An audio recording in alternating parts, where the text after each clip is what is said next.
আসসালামু আলাইকুম ওয়া রাহমাতুল্লাহ। আসসালামু আলাইকুম ওয়া রাহমাতুল্লাহ। আলহামদুলিল্লাহি রাব্বিল আলামিন ওয়াসসালাতু ওয়াসসালামু আলা রাসূলিহিল কারীম ওয়া আলা আলিহি ওয়া সাহবিহি ওয়া আহলি বাইতি আজমাইন। প্রিয় ফরিদপুরবাসী, আলফাডাঙ্গা, মধুখালী, গোয়ালমারি নিয়ে যে আসন, এই আসনে বাংলাদেশ জামাতে ইসলামী মনোনীত এবং 11 দলীয় নির্বাচনী ঐক্য সমর্থিত প্রার্থী জনাব ডক্টর অধ্যাপক ইলিয়াস মোল্লা সাহেবের সমর্থনে আজকের এই নির্বাচনী জনসভার সম্মানিত সভাপতি, সভামঞ্চে বসা 11 দলীয় নির্বাচনী ঐক্য বন্ধু সংগঠনের সম্মানিত নেতৃবৃন্দ, শহীদ পরিবারের গর্বিত সদস্যবৃন্দ, জুলাই যোদ্ধাবৃন্দ, বন্ধুগণ, আমি আল্লাহ তাআলার শুকরিয়া আদায় করছি। জাতির প্রয়োজনে এক ঐতিহাসিক মুহূর্তে আজকে আমাদের এখানে আসা আল্লাহ তাআলা তৌফিক দিয়েছেন, এই জন্য মহান মাবুদের দরবারে শুকরিয়া আলহামদুলিল্লাহ। বাংলাদেশ এক এক করে 54 বছর পার করেছে তার স্বাধীনতার পর। এই জাতির আশা আকাঙ্ক্ষা, উন্নয়ন, অগ্রগতি, মানসম্মত শিক্ষা, মানসম্মত স্বাস্থ্য সেবা, আইন শৃঙ্খলা পরিস্থিতি, সমাজে ন্যায় বিচার প্রতিষ্ঠা, আমাদের ছেলে মেয়েদের হাতে উপযুক্ত কাজ, অনেক আকাঙ্ক্ষাই আমাদের পূরণ হয়নি। বিশেষ করে গত 15.5 বছরে আমরা বিভিন্নভাবে ক্ষতিগ্রস্ত হয়েছি। বলা যায় একটা ধ্বংসস্তূপের উপর দাঁড়িয়ে আগামী 12 তারিখ আমাদেরকে মুক্তির হাতছানি দিচ্ছে। 54 বছরে যেই রাজনীতিতে পালাবদল করে অনেকেই চেষ্টা করেছেন, আমরা কারো আন্তরিকতার উপর কোনো প্রশ্ন উত্থাপন করতে চাই না।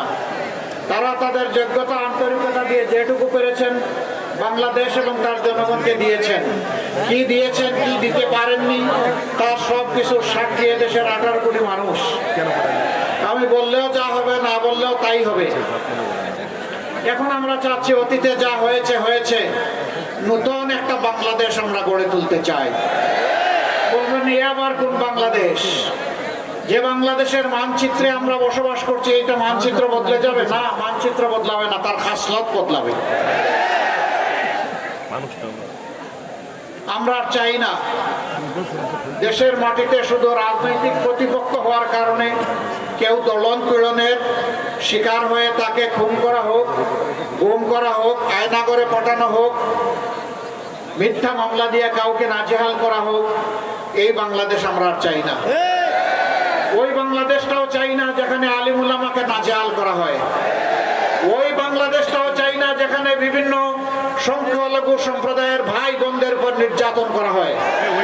আমরা ওই বাংলাদেশটাও চাই না যেখানে হাজার হাজার লাখো লাখো শিক্ষিত বেকার যুবকের মিছিল হয়। ওই বাংলাদেশও আমরা চাই না যেই বাংলাদেশে বিচার অর্থের বিনিময়ে বিক্রি কিনে হয়। ওই বাংলাদেশ আমরা চাই না যার পকেটের জোর নেই, যার বাহুতে বল নেই, যার গোষ্ঠীর বল নাই অথবা দলীয় শক্তি নাই, তার কোনো বিচার নাই। ওই বাংলাদেশ চাই না।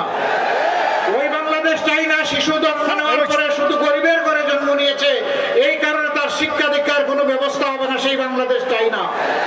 বরঞ্চ গরিবের ঘর থেকে বের হওয়া মেধাবী সন্তানের তার মেধার বিকাশ করে আগামীতে সে হবে বাংলাদেশের প্রধানমন্ত্রী, সেই বাংলাদেশ চাই। প্রিয় ফরিদপুরবাসী,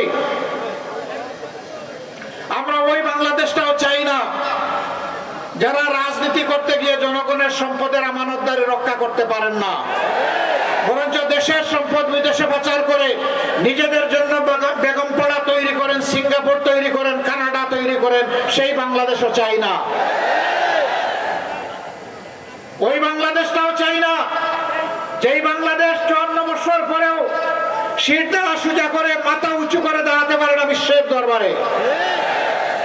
বিশ্বের দরবারে মাথা উঁচু করে দাঁড়ানো একটা বাংলাদেশ চাই। ওই বাংলাদেশ চাই যেই বাংলাদেশে আমার মায়ের সম্পদ, ইজ্জত এবং জীবনের উপর আর কেউ কোনো হামলা করার দুঃসাহস দেখাবে না। ওই বাংলাদেশটা আমরা চাই যেখানে রাষ্ট্রের সমস্ত কর্মকর্তা কর্মচারী জনগণের জন্য নিবেদিত প্রাণ হয়ে কাজ করবেন, কোন জালিমের কোন প্রেসার বা চাপের তোয়াক্কা করবেন না। আমরা সেই বাংলাদেশটা চাই যেই বাংলাদেশে ন্যায় বিচার এমন ভাবে কায়েম হবে যেখানে সাধারণ একজন মানুষ নির্দিষ্ট কোনো অপরাধ করলে বিচারের আওতায় এনে তাকে যে শাস্তি দেওয়া হবে, দেশের প্রধানমন্ত্রী কিংবা প্রেসিডেন্ট হয়ে তিনি যদি একই অপরাধ করেন তাকেও এ দেশের আইন ছাড় দিয়ে কথা বলবে না।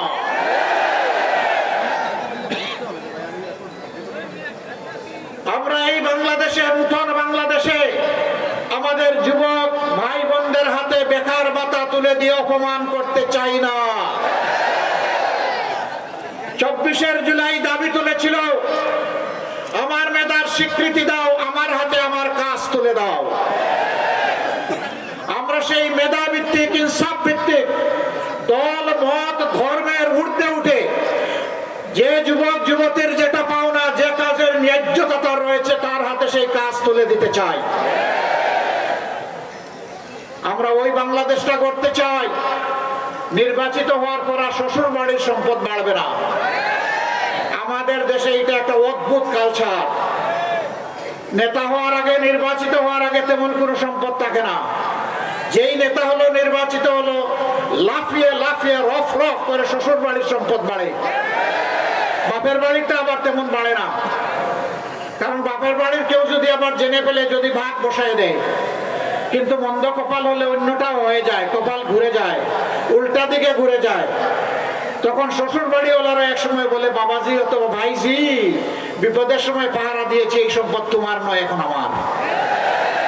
এ ঘটনা ঘটেছে, অনেকে আত্মহত্যা করেছে, দেশ ছেড়ে হতাশ হয়ে বিদেশের মাটিতে পা বাড়িয়েছে। আমরা ওই রাজনীতির পচা ধারা পাল্টে দিতে চাই। সেই বার্তা নিয়ে আমাদের সামনে হাজির হয়েছে ইনশাআল্লাহ আগামী 12 ফেব্রুয়ারি। এই 12 ফেব্রুয়ারি অতীতের 12টা ভোটের মতো কোনো ভোট নয়, এটি ভিন্ন বার্তা দিচ্ছে। আলহামদুলিল্লাহ, সারা বাংলাদেশের যুবকরা জেগে উঠেছে। তাদের একই কথা, আমরা সন্ত্রাস ফ্যাসিবাদের সাথে নাই, আমরা চাঁদাবাজদের সাথে নাই, আমরা দুর্নীতির সাথে নাই, আমরা বেইনসাফের সাথে নাই, আমরা মায়ের ইজ্জত হরণকারীদের সাথেও নাই। এই রায় তারা ইতিমধ্যে দিয়ে দিয়েছে। বাংলাদেশের সর্ববৃহৎ এবং প্রসিদ্ধ পাঁচটি বিশ্ববিদ্যালয় ছাত্র সংসদ নির্বাচনের মাধ্যমে জানিয়ে দিয়েছে কি চায়, তারা জানিয়ে দিয়েছে। এবার মা বোনেরা জেগে উঠেছে, তাদের ইজ্জতকে সংরক্ষণ করার যুদ্ধের লড়াইয়ে তারা অবতীর্ণ হয়েছে। আমরা তাদেরকে মোবারকবাদ জানাই। আমরা আজীবনের জন্য তাদের কাছে কৃতজ্ঞ, কারণ মায়ের পেট দিয়েই তো দুনিয়া এসেছি। মায়ের বুকের দুধ মূল্যবান, পবিত্র দুধ খেয়ে বড় হয়েছি। মায়ের বুকের বিছানায় লালিত পালিত হয়েছে। সেই মাই তো আদরে যত্নে আজকে আমাদেরকে মানুষ করেছেন। মা, তোমার এই ঋণ কখনো পরিশোধ করতে পারবো না, কোন সন্তানের এই শক্তি নাই। কিন্তু আমার মায়ের ইজ্জতের উপর যে হাত দিবে, আমি জ্বলে উঠবো, আমি তাকে ক্ষমা করবো না, জীবন দিব, মায়ের ইজ্জত কাউকে কেড়ে নিতে দিব না। সম্মানিত ভাই ও বন্ধুগণ, মহেন্দ্রক্ষণ 12 তারিখ আসমান কিংবা জমিন থেকে, আসমান থেকে চিল নামতে পারে, কালো চিল, ছু মেরে বুট নিয়ে নেওয়ার জন্য। জমিন থেকেও শুরু হয়ে যেতে পারে কোন ধরনের অপতৎপরতা। মহান আল্লাহ তাআলার দরবারে আশ্রয় চাই এই 2 ওয়াসওয়াসা থেকে। আল্লাহ আমাদেরকে রক্ষা করুন। যুবকরা ঘুমিয়ে পড়েছো? ঘুমিয়ে পড়েছো? জেগে থাকতে হবে। আমার ভোট আমি দিব, তোমারটাও আমি দিব, এই স্লোগান শেষ। যার ভোট সেই দিবে। এই ভোটের পর কেউ যদি হাত পায়, কালো চিল হয়ে আসে, ডানা খুঁড়ে ফেলতে হবে, রুখে দিতে হবে। কোন কিছু আবার তাইরে নাইরে বরদাস্ত করা হবে না। জনগণের ভোটের মাধ্যমে যে নির্বাচিত হবে, আমরা দেহ মন প্রাণ সব কিছু উজাড় করে তাদেরকে অভিনন্দন জানাবো। এর বাইরে গিয়ে কোনো কিছু আমরা মেনে নেব না ইনশাআল্লাহ। ফরিদপুরবাসী ঠিক আছেন তো? শেখ ফরিদ সাহেবের এলাকার মানুষ ইনশাআল্লাহ। বহু এলাকার অনেক সমস্যা রয়েছে, আমরা কথা দিচ্ছি মহান আল্লাহ রাব্বুল আলামিন জাতির আমানতের বোঝা যদি আমাদের ঘাড়ে রাখেন তাহলে ইনশাআল্লাহ আমরা আপনাদের সাথে বেইনসাফি করব না। এখানে যাকে আমরা দিয়েছি আমাদের জানা মতো অত্যন্ত দক্ষ অভিজ্ঞ একজন ভালো মানুষকে আমরা উপহার দিয়েছি ক্যান্ডিডেট হিসাবে। 12 তারিখের প্রথম ভোট হবে গণভোট ইনশাআল্লাহ। কি হবে সেইটা? কি হবে? হ্যাঁ মানে আজাদি, না মানে গুলামি। আজাদি না গুলামি? আজাদি না গুলামি। ইনশাআল্লাহ প্রথম ভোট হ্যাঁ। ইনশাআল্লাহ সারা দেশবাসী হাতেই বিজয়ী করবে ইনশাআল্লাহ। তাহলে বাংলাদেশ রাস্তা খুঁজে পাবে। ওই নতুন বাংলাদেশের জন্ম হবে হা ভোটের মধ্য দিয়ে। সেই নতুন বাংলাদেশ চালানোর জন্য ইনসাফ ভিত্তিক একটা রাষ্ট্র কাঠামো আমাদের লাগবে। আমি আজকে বার্তা দিতে এসেছি, আমি জামাতে ইসলামের বিজয় চাই না, আমি 18 কোটি মানুষের বিজয় চাই। আমি কোন দলের সরকার চাই না, কোন পরিবারতান্ত্রিক সরকার চাই না, কোন গোষ্ঠীতান্ত্রিক সরকার আমি চাই না। আমি চাই জনগণের সরকার। আমি চাই ঐক্যবদ্ধ বাংলাদেশ।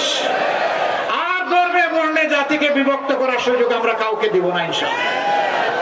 এ বাংলাদেশকে সকল ধর্মের বর্ণের মানুষ নিয়ে ফুলের বাগানের মতো ইনশাআল্লাহ আমরা সাজাবো। 5 আগস্টের পরে আপনারা দেখেছেন আমরা যেমন মসজিদ পাহারা দিয়েছি, তেমনি মন্দির পাহারা দিয়েছি, তেমন মঠ পাহারা দিয়েছি, তেমন চার্চও আমরা পাহারা দিয়েছি।